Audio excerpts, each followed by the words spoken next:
Got it. Did we rest? Stop interrupt.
Hello everybody, welcome.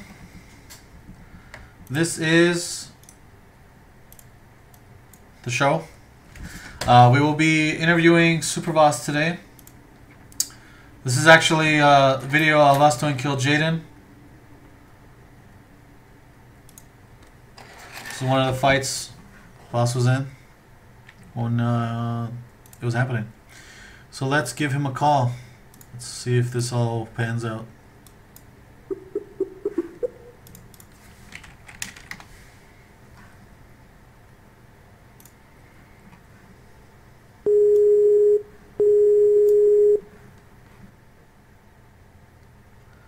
Hello? It is a terrible picture of you. Let's just start with that. Terrible picture of me? It's not a picture. The Skype picture. Oh, the Skype picture, yeah. Yeah, can you guys hear Voss? Let me know. We got Voss over here. Rocking the beanie. Loves the beanie. Kind of weird since he's from Texas, I believe. Is that right? Is that from? That's right. Does it ever snow in Texas? Once every 10 years. Nice. All right, looks like we're good to go. Okay, so why don't you introduce yourself to everybody? I don't even know where to start. My name's Supervas. Been going by that since I guess beta, the original closed beta. Raided with Angry on Illidan for 3-4 years, I think. Joined Blood Legion shortly after I left. Raided with them for about 2 years, was it?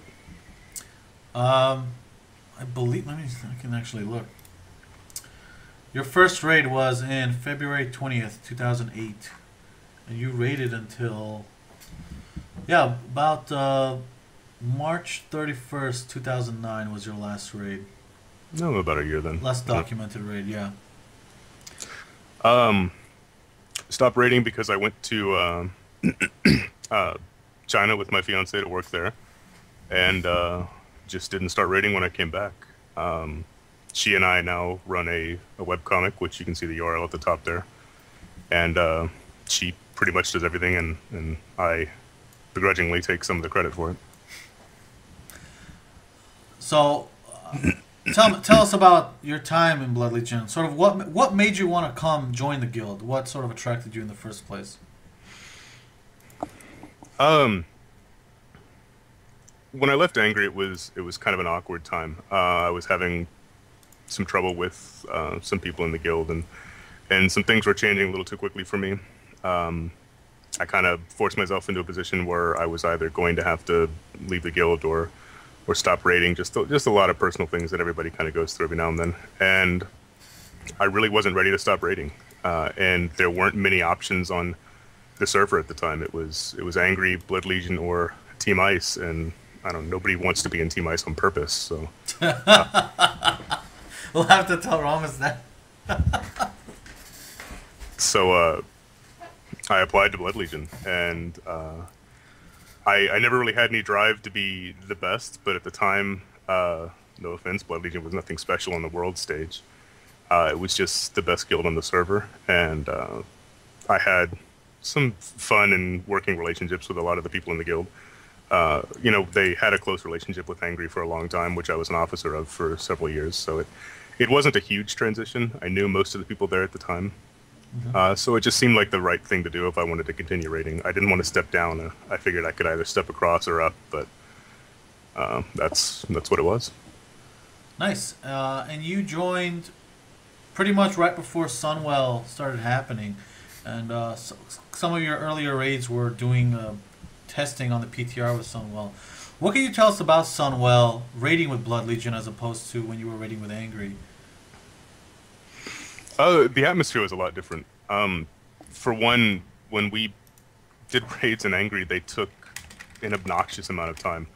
Mostly because there was a lot of downtime, kill a trash pack, stand around, do nothing, people going AFK all the time. And my first raid in Blood Legion was like a damned roller coaster. I don't think from the first pull to the last we ever actually went out of combat. Yeah, we like the chain pull. It was pretty much just air at switching to battle stance after the end of every pull and charging the next pack, whether or not anybody had mana or was ready or anything. But the atmosphere was just different. People took the game more seriously, but at the same time, they didn't take themselves as seriously. People understood the game, their classes, how to play, and how to make the most of what they were doing, but they, like I said, didn't take themselves seriously. They talked to each other and about each other. They made fun of each other. They made fun of the new recruits, myself included. And, we never did that in Angry. It was all a very serious business-like approach to the game, I guess, which in retrospect probably wasn't the best and was probably the stem of a lot of problems. But like I said, very different in Blood Legion than it was in Angry. That's awesome. Well, just a quick for everybody, this is Supervas Gabranth Drew. Originally in Blood Legion during the Sunwell era, and was in the guild for about a year. Quit around Old War due to real-life reasons, like you mentioned. Moved to China with his fiancée, and he was there for about... How long were you in China for? She was there a better part of a year. I was there about 6 to 8 months. I don't actually remember how long I was there. It was different. Okay. So, what is one of your most memorable fights with Blood Legion? The big one, like you can see in the video there, was Kill Jaden. And it was Kill Jaden because it wasn't my first server first fight. It was just the first one that I guess really meant anything. It was around the time when people were first starting to actually seriously track the progress of guilds in the world, comparing, the European guilds to the North American ones. They had been for some time, but we didn't have like the WoW rankings and stuff back then. Back then it wasn't that long ago, but it was the first time people were really starting to take notice. And it was one of the first times that I had done a fight where I had no previous knowledge going into the fight. It wasn't like in Blackwing Lair where nobody knew anything, but the bosses were easy. It was just, we didn't know anything about the fight. We're going in, we're learning it one phase at a time. And to me, that was thrilling. Killing him was validating, I guess, for lack of a better word. Nice. And this is actually, from what I understand, this was this kill in particular was, I think, the first one that you were in for the first kill, since obviously you were a recruit for half of Sunwell. Is that right? I don't remember because we did a lot of them on the test roam too, and I know I was in Brutalist, but I don't remember if it was on live or test that I killed him first. So honestly, I don't remember. It could very well be that was the first one I was in for a live raid. And as chance would have it, the only reason I was even in that raid is because Thanos, who was ahead of me in line as a paladin, his router overheated and he couldn't reconnect to the game. And they needed another healer, and I was literally the only one logged in at the time. Nice. So what do you as like I had mentioned before, you're a big lore master, love the lore. Why don't you tell us about what it is about the lore that sort of drew you to it? What enthralls you about it? To me, it's the dynamic of it all. It's that everything is connected in a way that you don't really see until you start examining it. Uh, they don't just release content and say, "Here's a boss. Here's what he's doing to the world. Go kill him." Um, they're taking it back and expanding on a foundation. They change a lot of things on the way, but the spirit and the nature of the story haven't really changed much since Warcraft 2, and even beyond that, since Warcraft Orcs and Humans. It kind of gets expanded on, and it's fun to follow. It's fun to go through. It's fun to speculate about. And to me, it's thrilling to know that there are people out there whose not just their jobs but their lives are to create this world that we play in, and 90% of the population doesn't know anything about. I'm sure to most people that play the game, who Kil'jaeden is and where he came from doesn't mean anything. I know some of the people we raided with didn't care who he was or know where he came from. All they knew is that he was the last boss of the instance, and we were going to fight him, and he was going to drop loot at the end. Nobody cared that, he doesn't die like you're watching now. He gets sucked back through the Sunwell, and it gets closed over the top of him. To them, it was just a corpse, just the same. And to me, it never was like that. Like, I didn't raid for the loot, and I raided because the stories were amazing, and the people that I was raiding with were a lot of fun to be around. So, touching on that, the fact that they don't just say, "Oh, here's some dude, he's doing stuff, go kill him." What can you tell us about sort of the Sunwell storyline, about